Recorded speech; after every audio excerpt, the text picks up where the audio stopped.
and a sauce with the video. Make sure y'all give you a thumbs up, like, subscribe. Make sure y'all also go check out my second channel, bro. We dropped 2 Throwback Thursday videos over there. If y'all didn't go see them, make sure y'all go check them out also. We got Anna sauce. My birthday is Monday on the 27th, bro. So you know what I'm saying. Make sure y'all tell me happy birthday. I will post a video on my birthday also too, just to let y'all know.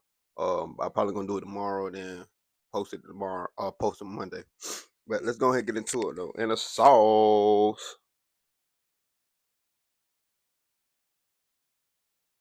His father preached to the congregation, but back at home, Donnie Ray Birchfeld Jr. was allegedly running a full-blown house of horrors. Nobody could have imagined that he had 4 people hidden away in his basement, including women he chillingly referred to as his lovers. Police say he starved them, beat them, drained their bank accounts, and even bragged that he knew how to make a body disappear. And here's the scariest part. He pulled this off for years, smiling in photos, showing up at church like nothing was wrong, until one tragic moment finally blew the whole nightmare wide open.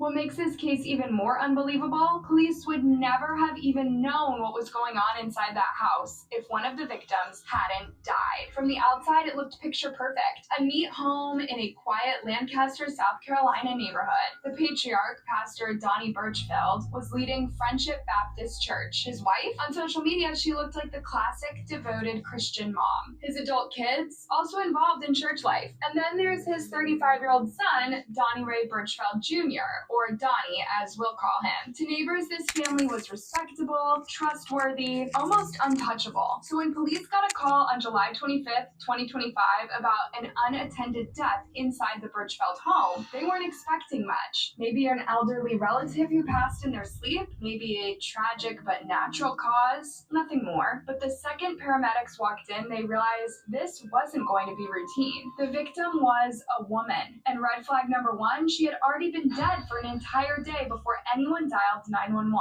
Suspicious, right? And then came red flag number 2. Her body told a story that words couldn't. She was rail thin, practically skeletal, like she hadn't eaten in weeks. Her skin carried bruises, scars, markings that screamed why she gotta be black? long-term abuse.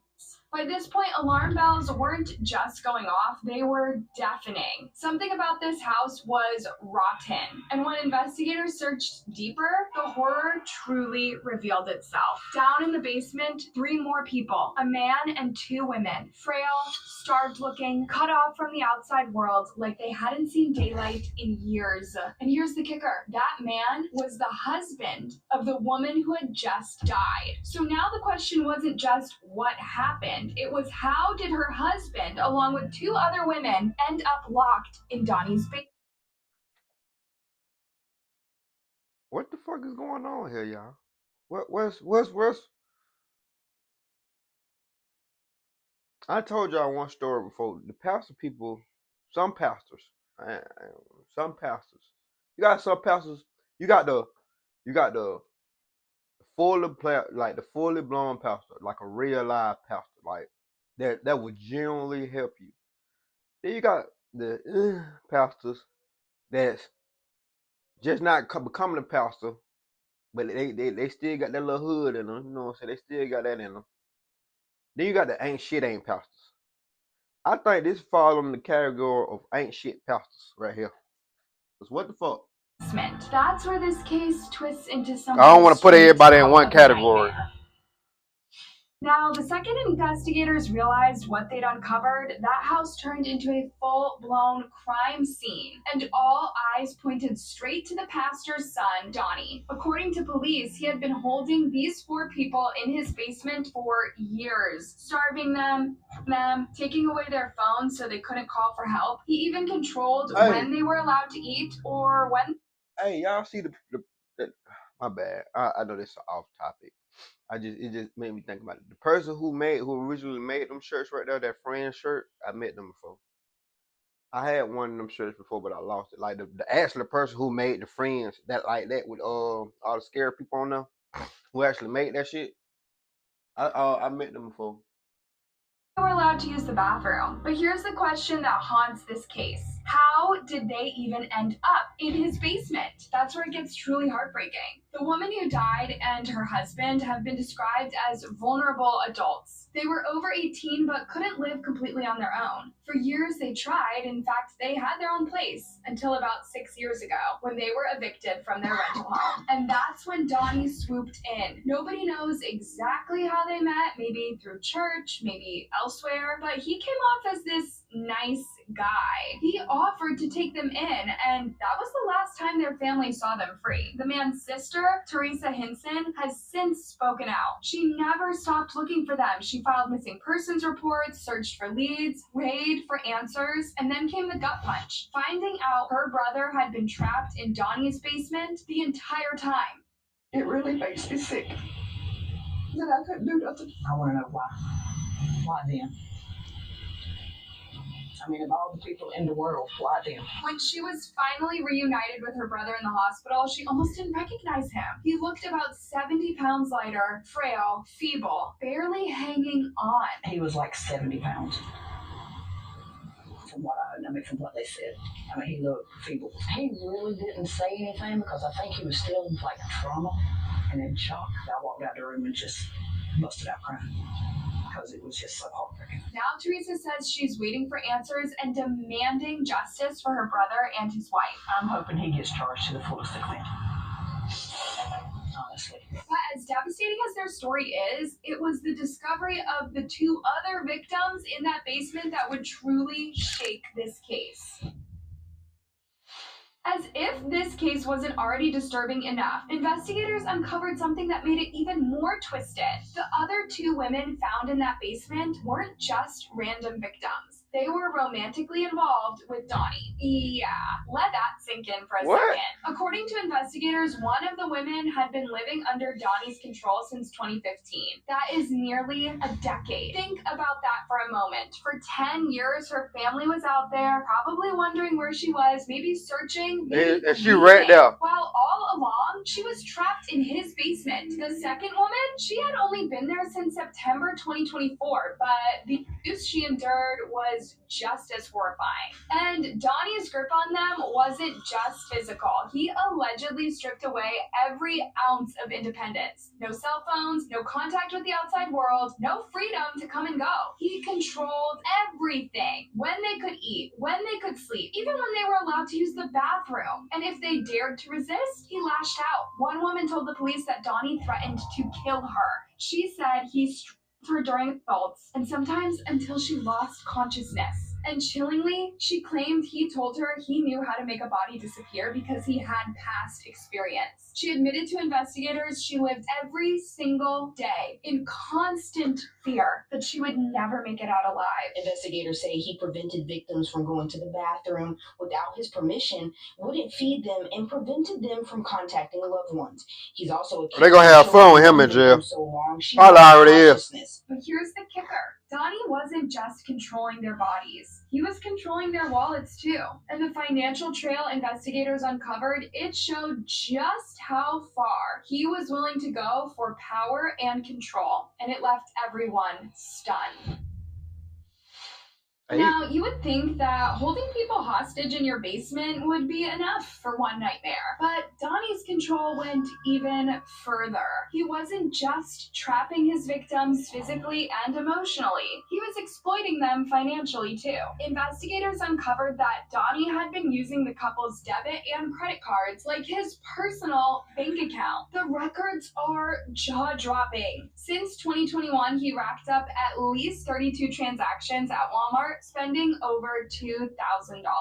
And here's the thing, not one of those purchases was for the victims. Every single charge was for Donnie himself. But that was just the beginning. Court documents show that over an 8-month span in 2025, Donnie took... You gotta be a sick motherfucker to kidnap somebody, take their financials, watch them starve in your basement without feeding them and spending their money at the same time. Man, lock this motherfucker up. Honor the jail. Nearly $12,000 from his victims' bank accounts. and he wasn't spending it on survival needs. Investigators say he used their money to pay down his own mountain of credit card debt. Basically, while his victims wasted away in the basement, Donnie was using their money to clean up his credit score. One police report even states bluntly, all of these purchases were made solely for the suspect. Nigga, I cleaned my credit score, nigga. My credit score a 7 something. His public life makes it even more Hot in the surreal. fuck. Because on social media, Donnie was out here living it up, posting photos with professional wrestlers, posing like a fanboy, wearing big chains around his neck, looking like you're not the victims. And if you think that's shocking, his public life makes it even more surreal. Because on social media, Donnie was out here living it up, posting photos with professional wrestlers. I know, dude, he in AEW. I don't know his name. I don't watch AEW. But I seen a couple highlights of him in it though. I know that's AEW. Like a fanboy, wearing. Of course, he an AEW fan. He an AEW fan. That's why, bro. Those WWE fans don't do that shit. Those chains weren't just an accessory. They I'm were just symbolic of the I'm just talking. Y'all chill out, bro. I'm just talking. People's lives down to their last dollar. And I know what you're probably wondering. Where was his family during all of this? Anything? And yet, despite all of this evidence piling up, his family wasn't condemning him. They were defending him, which raises the question, what did they know and when?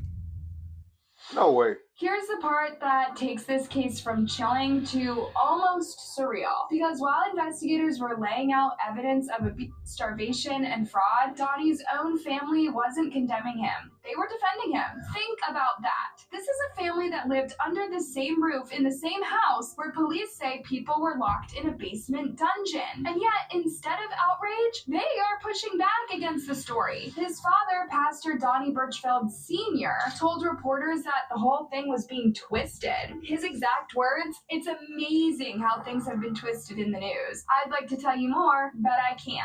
Then came his sister, who jumped on Facebook, practically pleading with the public to stop judging her brother. She wrote, "Before you share or repost anything about my family, please stop and put yourself in our place. What if it were your son, your brother, or your friend being gossiped about and judged online? Spreading speculation, repeating unverified claims, and adding commentary only causes more harm. It's not helping anyone." Even his stepmother weighed in, sharing a post reminding people not to believe everything they see in the news. Meanwhile, neighbors were reeling, shocked, horrified, trying to wrap their heads around how something like this could have been happening right in their own community. This is a quiet area. This is a quiet neighborhood, and I was shocked to have anything happen, and just to think that this was going on right around the corner from our house, right around the corner from the park, right around the corner, and there are other children. The unease. There are a lot of different things that have gone on that now.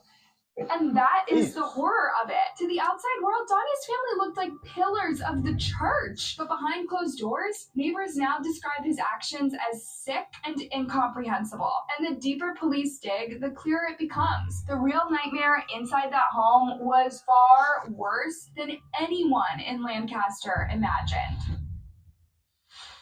When it comes to the law, Donnie isn't just in a little bit of trouble. Oh, no, no, no. The list of charges against him is massive. We are talking 16 charges in total. 16! Damn. False imprisonment of vulnerable adults, domestic of a high and aggravated nature, exploitation, identity theft, financial fraud. The list just keeps going. And prosecutors are not stopping there. They have already warned the more charges could be on the way, which makes sense because investigators are still piecing together how this Thanks for playing, buddy.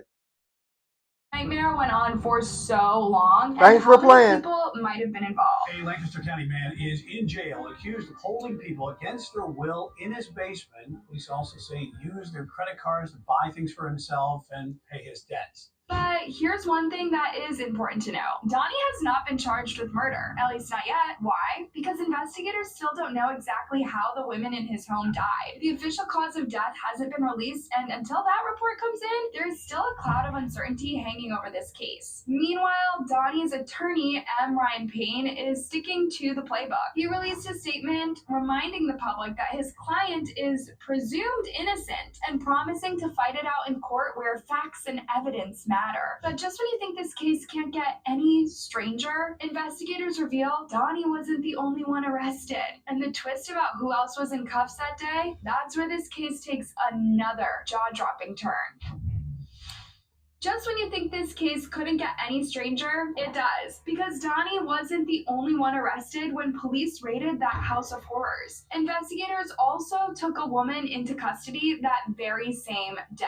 And she wasn't just some random person caught in the chaos. She was romantically linked to Donnie. On social media, she posted photos of the two of them together just a couple of months before the arrest. She even shared a picture of Donnie kissing her on the forehead. To outsiders scrolling past, it looked like an innocent, even sweet relationship, but to investigators, it looked a whole lot like complicity. Because when the dust settled, she wasn't treated as a bystander, she was charged. Her charge? Failure to report the abuse and neglect of vulnerable adults. What does that mean? Prosecutors believe that she knew what was happening inside that basement and chose not to say a word. Court records show she was booked on August 1st, the exact same day as Donnie. But here's where the difference between them is staggering. While Donnie sat behind bars on a $150,000 bond, she posted just $2,000 and walked free. And here's the part that makes your skin crawl. The address listed for her arrest, the same house where Donnie allegedly kept his victims locked up for years, which means she was living right there in the middle of it all. So now the question hangs heavy over this case. Was she another victim trapped in Donnie's twisted orbit, or was she an accomplice who stood by watching and saying nothing? That's what prosecutors and the public are still trying to figure out. And if she could walk away after posting bond, what else is still hidden in this case? Now, this is what makes this case truly terrifying, because Donnie's alleged dungeon of horrors, it's not the only story like this. Think back to Cleveland, the Ariel Castro kidnappings. On the outside, Castro was just a devout Catholic, a school bus driver, and a father. But secretly, he was a predator hiding in plain sight. Between 2002 and 2004, he abducted Michelle Knight, Amanda Berry, and Gina DeJesus. Michelle was only 21, on her way to a custody hearing for her son when she vanished. Police assumed she'd run away. A year later, Amanda Berry disappeared on her 17th birthday after leaving her shift at Burger King. At first, the FBI wrote her off as a runaway too, until a week later when her mother got that chilling call from a man who said, "I have Amanda. She's fine and will be home in a few days." But she never came home. And then there was Gina DeJesus, just 14. On her way back from school, she trusted Castro enough to accept a ride because she was friends with his daughter. That one decision changed her life forever. All three girls were trapped inside Castro's house for years, until 2013 when Amanda Berry finally escaped with the daughter she had given birth to while in captivity. Police rushed in, rescued the others, and Castro's double life crumbled. He was charged with over 900 counts, sentenced to life plus 1,000 years, and a month later he died by suicide in his prison cell. But here's the thing, every time cases like this come out, the neighbors say the same haunting words. "I had no idea." Sylvia Cohen, co-founder of Cleveland Missing, the nonprofit launched with Gina DeJesus herself, said it best. I would rather have a neighbor be upset with me that maybe I said something. Traumatize them with gossip or speculation. So really allowing people to reacclimate back into whatever light that they were taken from, and I would say honor that and respect that. You can still love on them and care about them, and I would say the community should do that. But maybe that's the real horror here, that sometimes the people we least expect, the ones smiling in family photos, preaching on Sunday mornings, holding your hand in prayer, are capable of unspeakable things. And as for Donnie Ray Birchfeld Jr., with 16 charges already and prosecutors warning more are coming, this story is far from over. Because if he was able to keep more people hidden for years inside his family's home, the question is, what else might still be out there? No cap. We definitely need an update on this shit. I ain't gonna lie to you, Anna. Anna, we definitely need an update. Some people are sick, bro. Like I said earlier, bro. You got the good pastors and you got the bad pastors. Just like our cops is not bad cops, bro. You know what I'm saying? That's what I be trying to tell people. Not all cops are bad cops. You got some cops that just, you know what I'm saying, will give people a break. You got some cops that won't give people a break or just nasty. You know what I'm saying? or you got cops that strictly by the book. You know what I'm saying? That you know what I'm saying? Real cops. You know what I'm saying? You never know. You could be standing next to a serial killer. You never know. Until years later. So, but that being said, stay out the way, stay dangerous, stay safe. See y'all when I see y'all. RIP to the victims. Most definitely. It's kind of horrific that that type of thing even happened or can come to somebody's mind to do to somebody else. Um, it's definitely a tragic. RIP to the victims, and the family's sick. It's a sick family. They need to take all of them down, even the kids. Even the kids, they know what's going on. Here, I've seen plenty of movies where kids know what's going on. They right there. They know what's going on, and they ain't scared. They ain't scared. Kids, lock the kids up too. Goddamn it, they know what's going on. Ain't no way y'all don't know 3-4 people stand down there in y'all basement. You a goddamn lie. You a goddamn lie. It's just like I watched The Devil in Disguise. No way, this guy was staying with John Gacy, and then know and then smell dead bodies, or just smell or this just smell of dead bodies and get you know what I'm saying in the crawl space. No way did you stand with this man and this smell nothing. No way. That man said, "See y'all when I see y'all. Love y'all. Stay safe. Stay dangerous. Stay out the way. Let's ride, nigga."